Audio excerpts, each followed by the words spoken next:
So, Fabio Silva, guys, impressive performance on Saturday. What does he have to bring to Rangers? And could you ever see him staying permanently? Good question. Also, his father has a link as well that he wants to talk a little bit about his hopes for his son and his hopes for Rangers. Some nice stuff from him.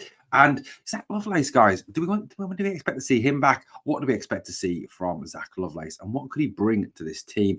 Also, did Tuesday night just get a little bit tougher against Aberdeen with the possible appointment of their new caretaker manager till the end of the season? More of that to come. We're going to start, obviously, by talking about Fabio Silva. Fabio Silva, a £35 million player, a player who, when Wolves paid the money for him, was brought with a high degree of expectancy. But I don't think, even by his own standards, he would admit that he ever really has yet done what he promised to do at Wolves. He's had some very obviously impressive recent loan spells at other clubs with Anderlecht and PSV Eindhoven. Many people saying that this loan spell with us is his real make or break, his chance to kind of prove to Gary O'Neill and Wolves that he has a future with them and that he is, exactly what they bought. So far, 3 appearances and a single goal in the SPFL. For Fabio, 1 appearance in the SFA Cup this year. So 4 appearances in total. That was as a sub, obviously, in the Cup against Dumbarton, but 1 goal, a very impressive finish on Saturday against Libby. And you know what? He really did impress for me in his movement, with his ability, with the way he plays the game. And, one thing I want to say about Fabio is this. Fabio is a player who will work the entire back four. His movement is absolutely outstanding. One thing he does that Decio Dessers does not do is he works the whole back four. He creates space. Now, when you play against teams like Livingston, like St Johnstone, like Ross County, teams that are tough to break down, it's that movement from your centre forward you need to create the openings, to create the channels for your wingers and also for your midfielders to operate in. And, look, no surprise, obviously, that great goal from Canwell, again, a bit of movement there. These guys need space to work in. If we're going to see the best of Todd Canwell, the best of Ross McCausland, the best of Robbie Matondo, the best of Oscar Cortez when he comes into the team, best of John Lundstrom, players like Silva have a fundamental role to play in this team with their ability. And for me, like I said on Saturday, it was a very impressive finish by Fabio Silva. The way he span, turned and shot that ball into the back of the net was exceptionally impressive. And, Silva is a very good footballer. I mean, let's face it, you do not pay £35 million for a player who is average, do you? That's just not the done thing. Silva is, I think it was interesting. There was an article I was reading the other day that was talking about the fact that, and it was actually his father that was talking about the possibility of him settling at and staying at Rangers now, something I genuinely cannot see happening. Why can I not see it happening? Well, look, Wolves paid £35 million for this player.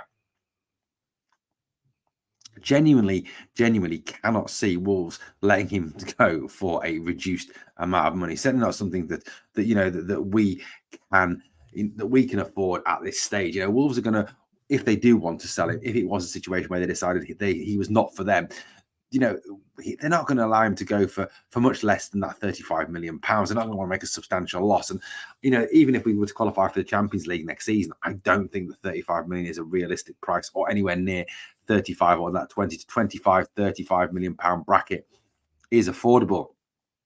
So for now, we've just really got to get the best out of Fabio Silva to really, hopefully him to recapture that form that made Wolves pay that £35 million for him. And you know what? I thought, and yes, it was only Livingston on Saturday, he really did start to show that for me. Like I said, go back to the Hibs game even and look at the guy's movement, look at his ability off the ball as well as on the ball. He is a complete all-round player.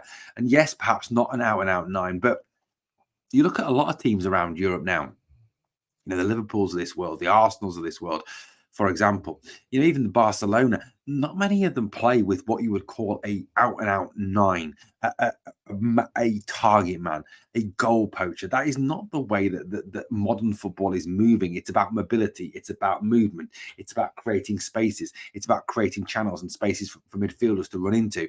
It's about midfielders chipping in with goals. And Silva is certainly someone for me who enables Rangers to do that a whole lot better than someone like, say, Dessus, who is more an out and out nine.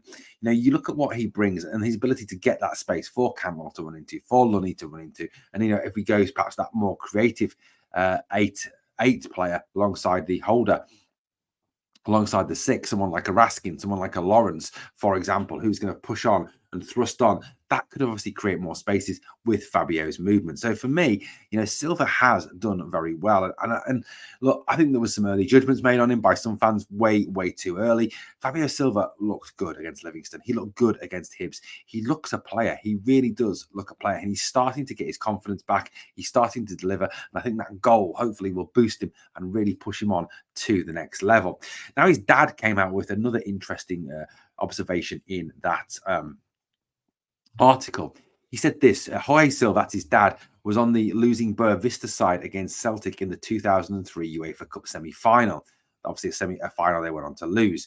He now wants his son Fabio to exact revenge on the Scottish Premiership title race with Rangers. So he wants Fabio to help Rangers to win the league and exact a revenge on Celtic. He was unable to do.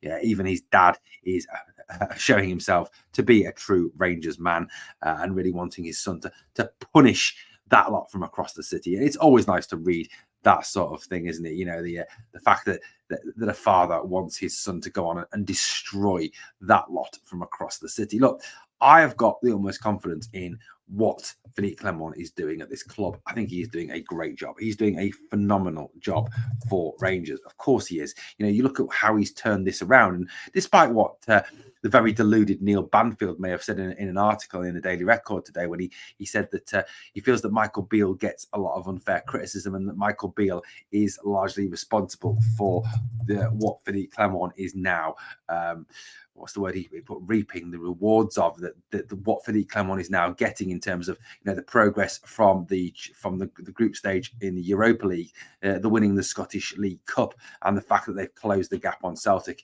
is down to the hard work and what Michael Beale put in place. Absolute utter deluded crap from the man. I mean, let's face it. I mean, if you go back to that press conference he gave, that was an absolute car crash. And again, you know what? These comments are just absolute car crash comments from the man. They really are. But Philippe Clement is doing a fantastic job, and Philippe Clement has quite clearly got a faith in Fabio Silva, and I think that's something that we do need to back up and really back. And like I said, I think this guy has an awful lot to offer. For me, starting, I would start him every time up top. In the league and in the Europa League. I think he has so much to offer. I think his movement is excellent.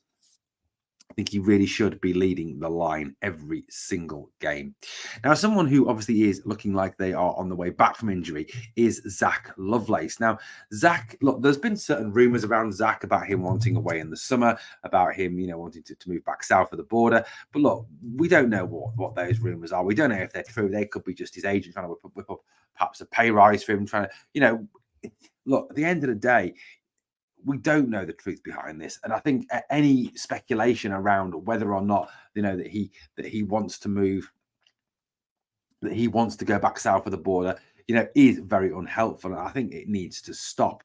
But look, Lovelace, in his debut that he made against St Mirren, that game where he got injured, playing on the wing, he looked a very fine player. He looked lively. He looked good going forward. He looked skillful. I think he created the best chance of that first half. He played exceptionally well, and I think Lovelace has a part to play. Now, Philippe Clement did speak about Zak Lovelace in his press conference the other day, and he said, obviously Zak is back on the grass, he's training again, but he's obviously rebuilding his fitness. Now, David McCullum did say way back in October-November time last year, that it would take until the end of January for Zak Lovelace to be back. Now, it does appear that he is back and training, obviously not ready to play first team football as of yet, but he's definitely on the road to recovery. Now, Philippe Clement spoke, didn't he, about the fact that he would have to play some B team games to come up to speed, but it does sound very much like Zak Lovelace has a part to play going forward, that Philippe Clement is ready to give Zak Lovelace his opportunity. Now, Lovelace is only 18 years old, so yes, still has growth to come. Ross McCausland has obviously had great success in the first team, 21 years old, still learning, but doing a very good job. And it's to hope that Lovelace can follow in those footsteps. Now, with the injuries to Danilo, Seema, and obviously to Roof, God knows when he's back, look, Lovelace could have a part to play going forward.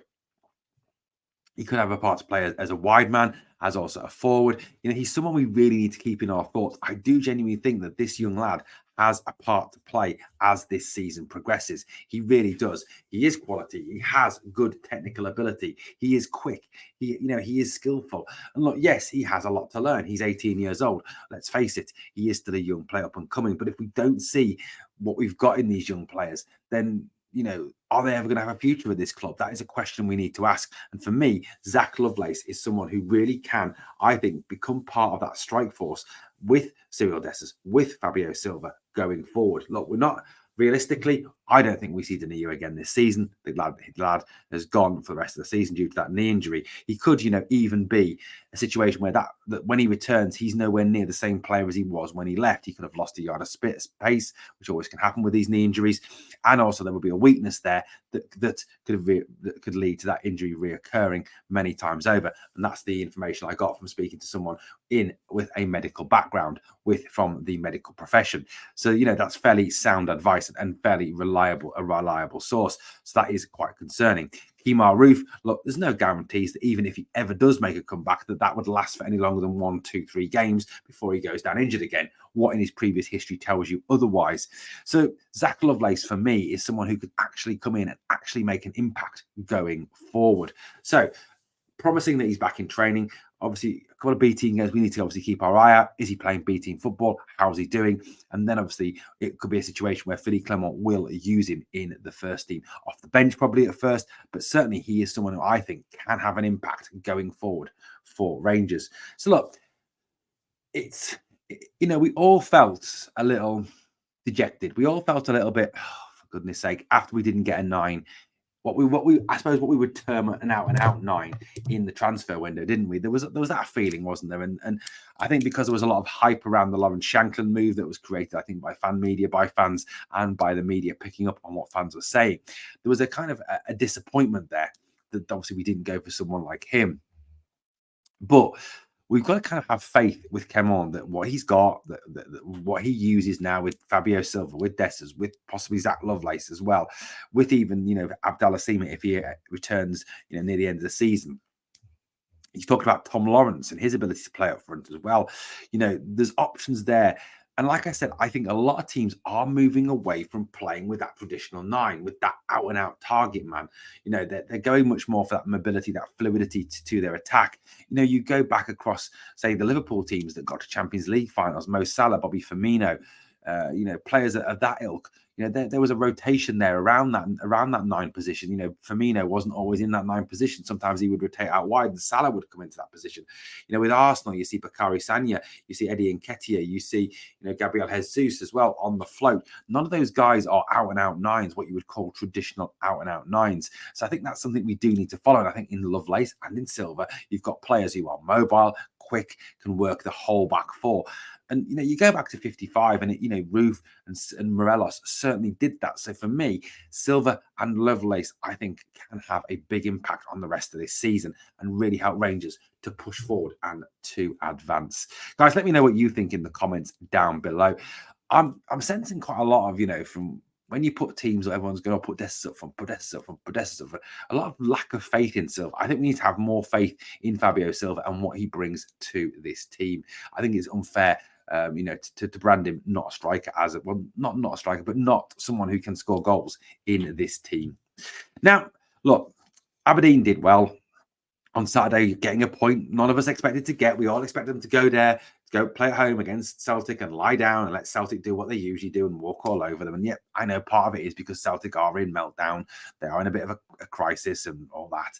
But part of it obviously has to be as well. I think, they got rid of Barry Robson, Peter Levin, or what the guy's name? I can't remember the guy's name now. Levin, was it the guy who coached the team?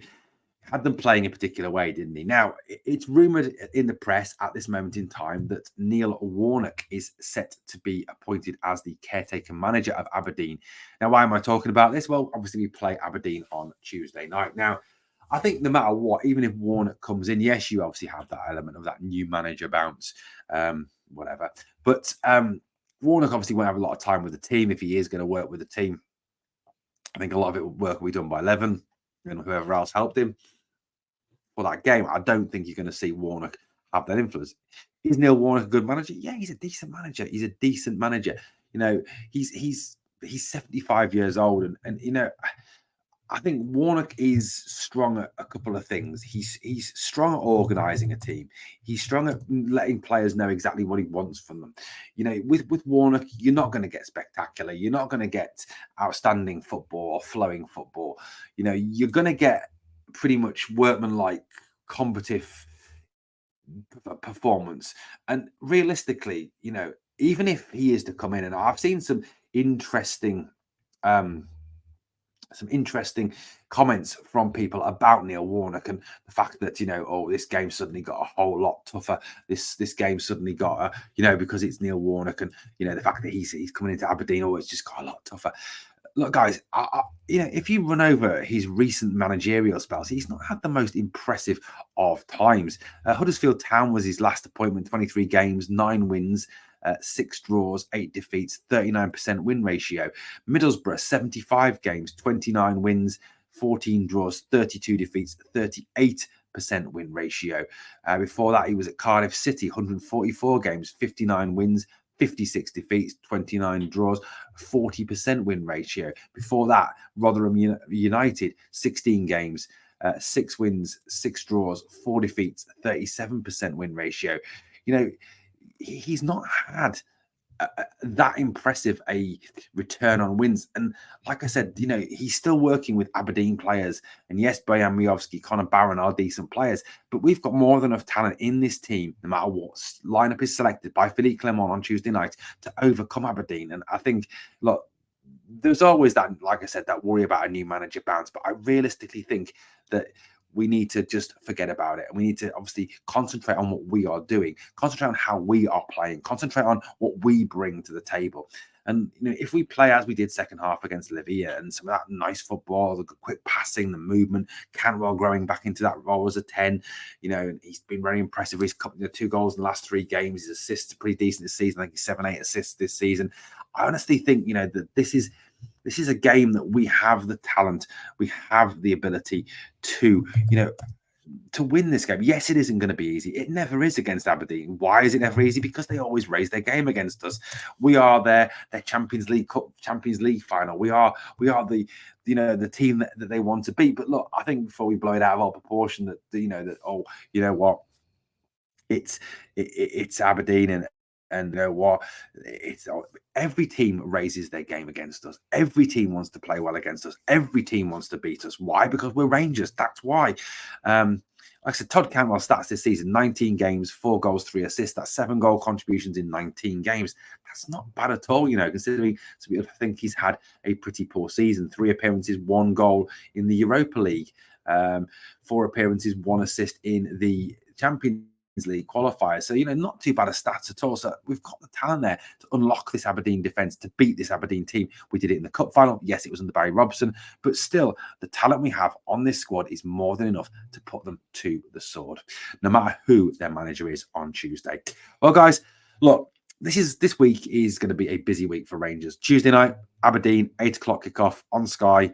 You know, chance for us to back it up. And look, Saturday and what happens Saturday is for nothing if we do not win Tuesday night.